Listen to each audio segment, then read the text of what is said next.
The 1930s seem such a long time ago, and of course life has changed a lot since Orwell was here, but there's no denying that some of the poverty is still here.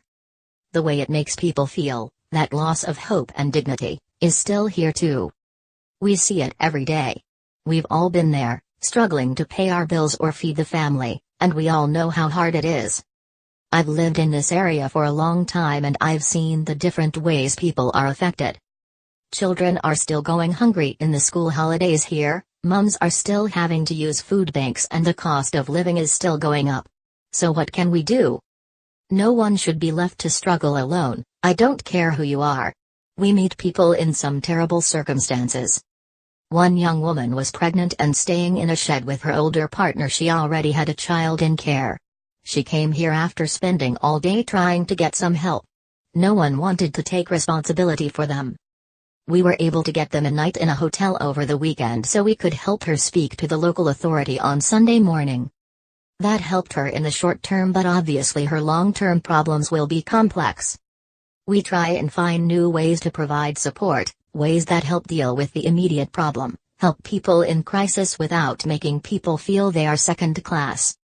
There is so much admin involved with a lot of support agencies, and we try to avoid that, to avoid delaying help. Would you want to start filling forms in if you hadn't eaten for days? If someone's hungry, we feed them. Then we can ask questions later. We have people coming here who are in work who just don't have anything left when they've paid their bills. They're doing their best to survive. I've met people who have been upset because they can't access support because they're working, while people receiving benefit can, and that causes divisions within communities. I think there's been a deliberate attempt to do that by some people in power, to pit people against each other, and we can't let that happen. So it's more important than ever that we offer help to anyone who needs it, regardless of their circumstances.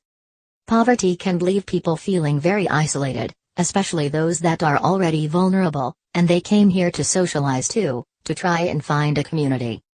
We offer help that allows people to feel okay about themselves. Our pantry is a good example of that.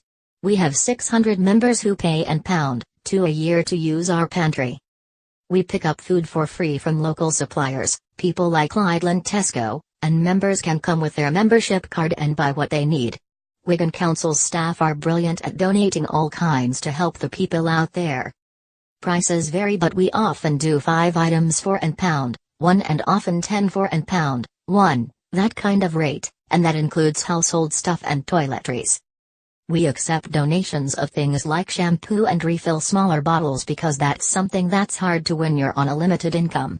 We buy in bulk from the money the pantry makes.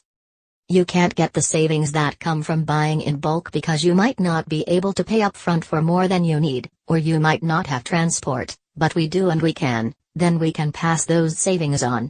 Our volunteers use their own transport to collect food from the supermarkets, and we buy from in-kind direct to donate to our pantry.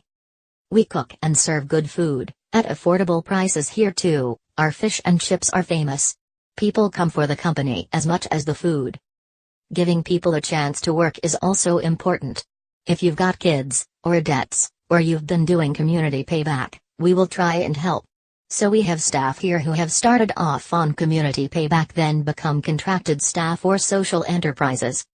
Everyone deserves a second chance, and most people take the chance and go with it.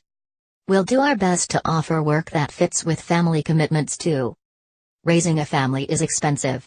In the past we've been able to help people deal with their debts and learn how to budget better. We can't say community hasn't changed since Orwell's time. We don't always know our neighbors as we have a totally different community now and a larger transient population, but that shouldn't stop us offering the best support we can, support that remembers we are all human. Tell us about the issues affecting you in 2017. We are retracing the journey George Orwell made in his book, The Road to Wigan Pier, throughout 2017 to tell modern stories of working and unemployed poverty. They'll appear in a regular series in the Daily Mirror newspaper and here, on our special anniversary website.